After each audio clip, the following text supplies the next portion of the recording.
السلام علیکم نحمدہ و نصلی علی رسولہ الکریم اما بعد۔ میری عزیز ماں اور بہنوں، آپ سب کو رشدہ اکیڈمی میں خوش آمدید۔ آج ہم جانیں گے روزہ توڑنے کا کفارہ کیا ہے اور یہ کب واجب ہوتا ہے۔ تو آئیے جانتے ہیں۔ روزہ توڑنے کا کفارہ ایک غلام آزاد کرنا ہے۔ سب سے پہلے روزہ توڑنے کا کفارہ کیا ہے؟ ایک غلام آزاد کرنا ہے۔ لیکن اس وقت میں چونکہ غلام نہیں ہیں، ہمارے ملکوں میں تو ویسے ہی نہیں پائے جاتے، تو اس لیے یہاں صرف روزہ توڑنے کے کفارے کو ادا کرنے کی دو ہی صورتیں ہیں۔ دو صورتوں سے کفارہ ہم ادا کر سکتے ہیں۔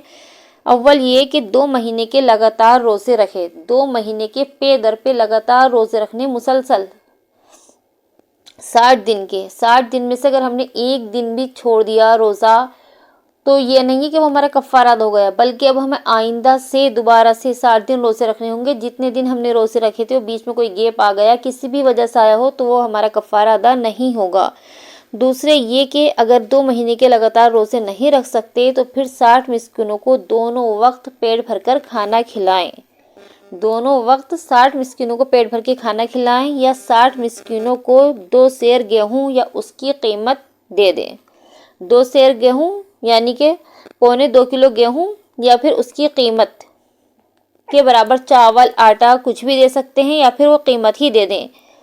اور یہ جو قیمت ہے اس کی، تو ہم ایسا نہیں کریں کہ 60 مسکینوں کو دونوں ٹائم جو کھانا کھلانا تھا، یا 2.25 کلو جو گیہوں دینے تھے، تو وہ 60 مسکینوں کی قیمت ایک ہی مسکین کو ہم نے دے دی۔ ایک ہی وقت میں ایک مسکین کو دے کر ہماری کیا ہے، ٹینشن اتر گئی، ہم اپنے ذمے سے بری ہو گئے، نہیں تو وہ ہمارا کفارہ ادا نہیں ہوگا۔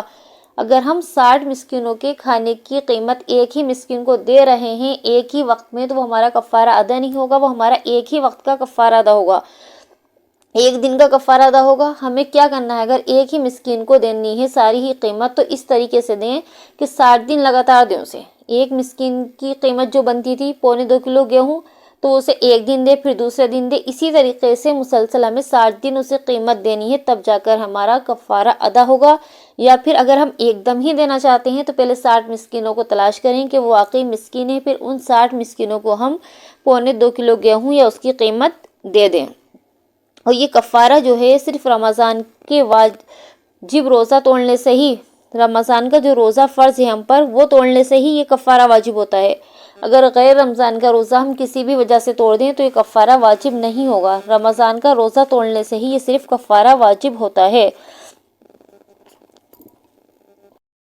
اور یہ کفارہ کب واجب ہوتا ہے؟ جب رمضان شریف کے مہینے میں روزہ رکھ کر کوئی ایسی چیز یا پھر ایسی دوا جو لذت کے طور پر استعمال کی جاتی ہے، قصداً جان کر ہم کھا پی لیں، یا پھر جان بوجھ کر کیا کریں، جان کر صحبت کر لیں، یا پھر ہم نے پچنا لگوایا، فص لگوائی یا سرما لگایا، اور پھر یہ سمجھا کہ روزہ ٹوٹ گیا اور جان کر کھا پی لیا، تو ان صورتوں میں قضا بھی واجب ہے اور کفارہ دونوں ہی واجب ہیں۔ اس روزے کی ہم قضا بھی کریں گے جو روزہ ٹوٹ گیا، اور کفارہ بھی۔